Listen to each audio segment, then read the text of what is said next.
Hello and welcome. I'm Michelle with Phoenix Flow Art. Today's going to be a very short video, less than 5 minutes. So if you can hold on and watch the whole video, I'd appreciate it. It'd help me with my watch time.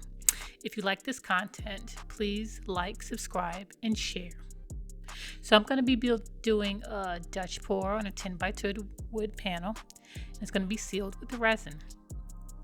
My background color is going to be Van Dyke brown with a little bit of black in it because I wanted it a deep brown or chocolate.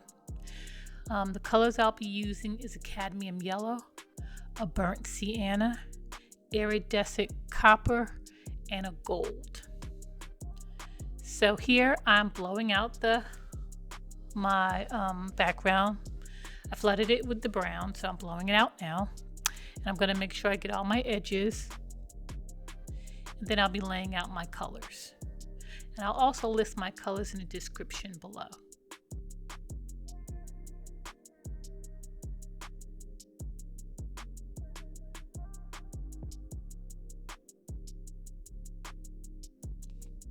Blowing out all my bubbles.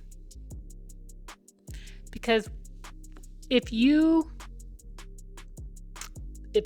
mix your colors earlier in the day and then let it sit, you'll have less bubbles, but the paint may thicken up, so you'll need to add a little bit of water. So that color I just laid down was the burnt sienna. This is the copper, the cadmium yellow, and then finally I'll put a little gold on there.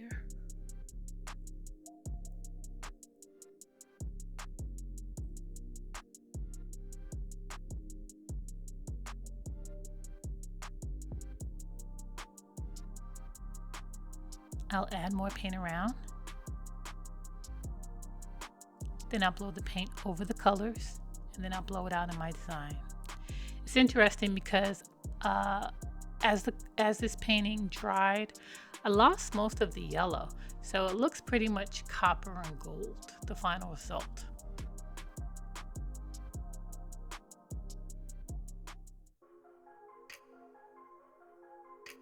So let's watch the rest of the video. Phoenix Flow Art, creating is what we do.